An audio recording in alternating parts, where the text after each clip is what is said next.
Kung nangangarap ka magkaroon ng maxi scooter, kadalasan sa atin, ang pinapangarap talaga ay yung Yamaha T-Max. Biruin mo naman yung kanyang pinakamaliit na version na Yamaha N-Max ay ang pinakamabenta ngayon sa 155cc category. Tapos, sobrang dami din tumatangkilik dun sa Yamaha X-Max. Ang problema, medyo kinulang sa displacement para maging expressway legal. Kaya naman, napakadami nila nag-request sa inyo na ma-review natin ang Yamaha T-Max. Tingnan natin kung ano nga bang espesyal sa maxi scooter na to. Tara!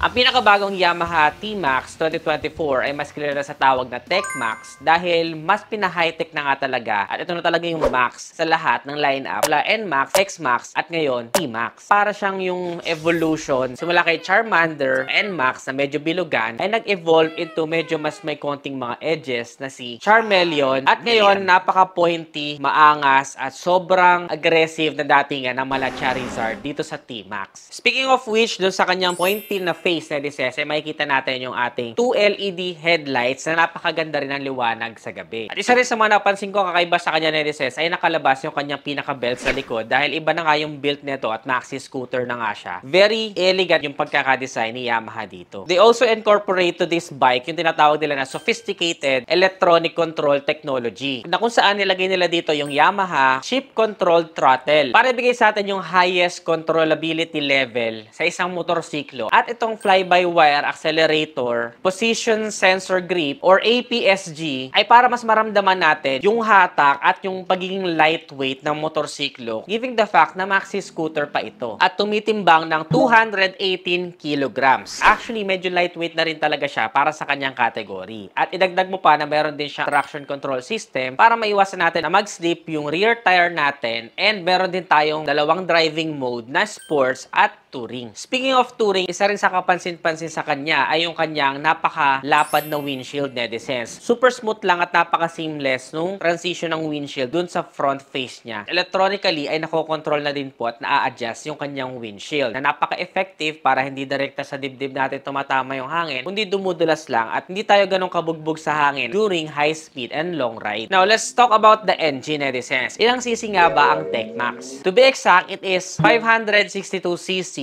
na merong liquid cooling system which is mabisa sa mahabang biyahe para hindi mag-overheat ang motor. Meron din tayong 4-stroke, dual overhead cam, 4 valves na din tayo at ang pinakamaganda sa kanya ay naka-inline 2-cylinder siya. So that's actually really good for a maxi scooter netizens. Kaya hindi nakapagtataka kung bakit marami ang may good feedback sa mga nakapag-test drive na nito. And even for small riders sa kagaya ko at marami pa tayong kilala ng mga short moto vloggers na nakapag-drive na nito ay napakaganda rin ang feedback nila. Friendly to para sa ating mga Pinoy. Speaking of which, ay meron itong 800mm na seat height. So, my height is 5'4". Most probably ay one leg lang ang maaabot ko dito. So, syempre, nakadepende na rin yan sa driving experience kung kaya mo ba itong imaneho kahit na hindi mo ganun kaabot or tiptoe ka sa kanya. Pero dahil maxi scoot nga siya, mas madali siyang i-drive compared sa mga manual transmission ng motorsiklo na matataas dahil wala ka ng clutch. Twist ka lang ng throttle and then you're good to go. We also have 35 kilowatts of horsepower at 7,500 RPM and then meron naman tayong maximum torque na 55.7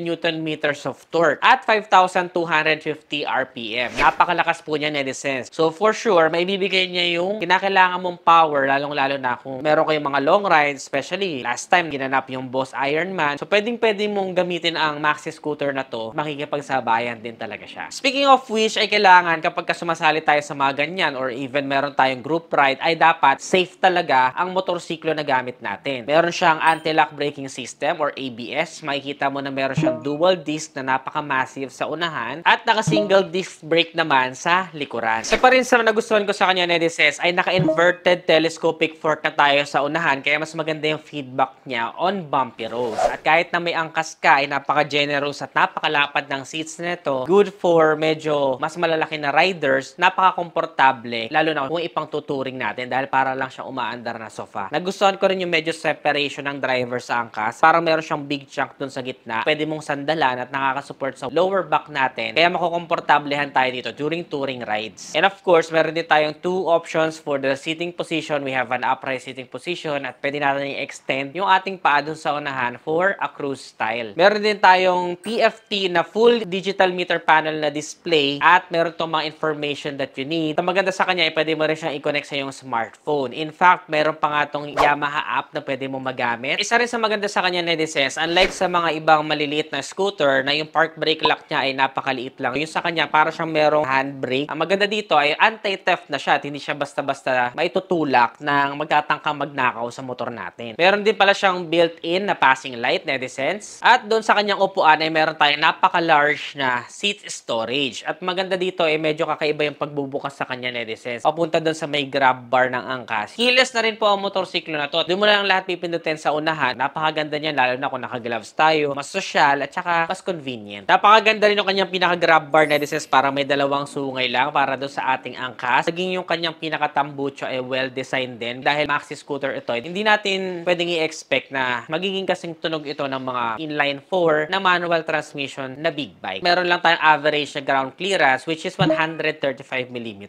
For a maxi scoot, I'm expecting na medyo mas mataas pa sana, pero 135 average na yan. Kayang-kaya na yan yung mga everyday road condition ng Pilipinas, even yung mga medyo matataas na humps. But still, I highly recommend na umiwas na lang kayo doon or medyo symetric kayo, lalong-lalo na kung mabigat yung dala ninyong gamit, pati na rin meron kayong angkas. Full LED na rin yung kanyang lights, maging doon sa kanyang taillight, netizens. Gustong-gusto ko rin yung pagiging minimalist niya. Parang meron talaga siyang character compared dun sa mga nakababata niyang kapatid. 10.9:1 naman ang kanyang compression ratio at para naman sa mga sizes ng gulong ay meron tayong 120/70 by 15 sa unahan at 160/60 R15 naman sa likuran. Parehas ng tubeless yung kanyang mga tires. Euro 5 compliant na rin nga pala ang motorsiklo na to, netizens. O, nagustuhan nyo ba ang pinakabagong TechMax ng Yamaha, netizens? Comment nyo naman dyan sa ibaba. Meron ngayon itong SRP na 779,000 pesos. Medyo pricey siya for a maxi scoot, kaya nga sabi ko sa inyo ay marami nangangarap sa maxi scoot na to, including me. And hopefully, kung sakali man na makaluwag-luwag tayo sa buhay, ay makabili din tayo ng sarili natin na T-Max. Para sa inyo, netizens, sulit ba siya para sa price point niya? I-comment nyo naman sa ibaba. Ano sa palagay nyo ang magandang competitor na pwede nating i-review next time na maxi scooter din or big bike na gusto nyo? Comment your thoughts. Kung nagustuhan mo to, don't forget to give this video a thumbs up, subscribe. Again, this is Adriano. Always keep it cool and ride safe always.